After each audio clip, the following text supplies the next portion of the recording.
생태 설명회를 진행할 사육사 방상우라고 합니다. 반갑습니다. 네, 오늘 호랑이 생태 설명회를 진행하기 앞서서 호랑이 생태 설명회에서는 호랑이들에게 먹이 주기는 진행하고 있지 않다는 점 미리 양해 말씀을 부탁드리고요. 호랑이 생태 설명회에서는 저희 서울대공원에 있는 호랑이들에 대한 소개와 호랑이에 대한 간단한 특성을 알려드리는 시간이 되도록 하겠습니다. 네, 오래 기다리셨으니까 호랑이들부터 소개를 시켜드려야겠죠? 관람객분들 기준으로 지금 보고 계시는 호랑이는 백두와 태백이라는 이름을 가진 수컷 시베리아 호랑이입니다. 반대쪽 방사장에 있는 호랑이는 미호라는 이름을 가진 암컷 시베리아 호랑이입니다. 지금 보고 계시는 백두와 태백이 같은 경우는 서울대공원에서 2018년에 태어난 올해로 5살이 된 수컷 시베리아 호랑이들이고요.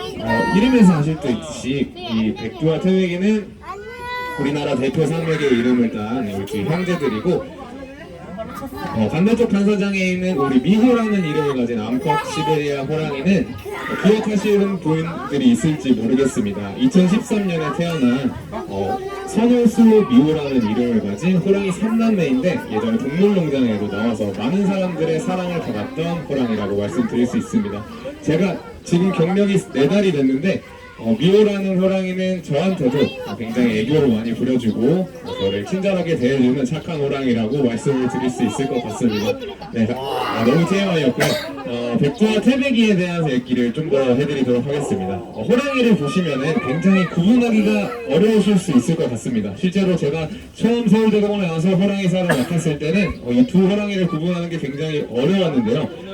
이 두 마리를 구분하는 방법은 바로 줄무늬에 있습니다. 얼굴을 한번 자세히 보시면 백두와 태백이는 굉장히 유사한 얼굴을 가지고 있지만 태백이 같은 경우는 양쪽 눈썹 위에 큰 따옴표 모양의 선명한 검은 줄무늬가 있는 것으로 구분을 할 수 있고, 제 바로 아래 바로 있는 이 백두라는 친구는 왼쪽 눈두덩이 위에 눈사람 모양의 검은 줄무늬가 있는 것으로 백두와 태백이를 구분하실 수 있습니다. 네, 시베리아 호랑이는요, 지구상에 존재하는 고양이과 동물들 중에 가장 몸집이 큰 동물로 알려져 있습니다. 그렇다면 올해로 5살이 된 우리 백두와 태백이의 몸무게는 과연 얼마나 나갈까요? 네, 약 200kg 정도 나간다고 합니다. 반대로 암컷인 우리 미호의 몸무게는 약 120에서 130kg 정도 나간다고 하는데요. 실제로 관람하시면서 이 암컷과 수컷의 몸집 차이가 얼마나 나는지 구별해 보시는 것도 재밌는 관람 포인트가 될 것 같습니다.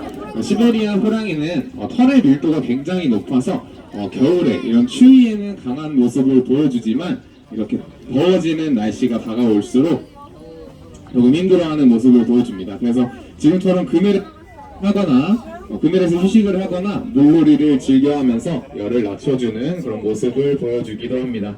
지금 보고 계시는 우리 시베리아 호랑이는 본디 100여 년 전까지만 하더라도 우리나라 전역에 분포했던 종입니다.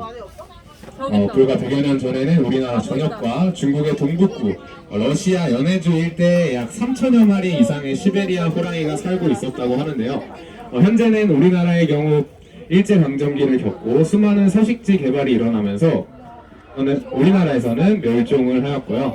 현재는 중국과 러시아 연해주 일대에 약 500여 마리 이상의 시베리아 호랑이가 살아남아 있다고 합니다. 시베리아 호랑이는 생태계 최상위 포식자로 중간 포식자와 초식 동물의 개체수 조절을 하는 매우 중요한 종이라고 말씀을 드릴 수 있습니다. 그렇기 때문에 우리 시베리아 호랑이를 보존하는 일은 생태계 안정에 있어서 매우 중요한 일이라고 다시 한번 말씀을 드릴 수 있을 것 같은데요. 서울대공원에서는 세계동물원 수족관 협회에서 관리하는 국제호랑이 혈통서에 저희 시베리아 호랑이의 혈통을 등록하여 종보전에 힘을 쓰고 있습니다.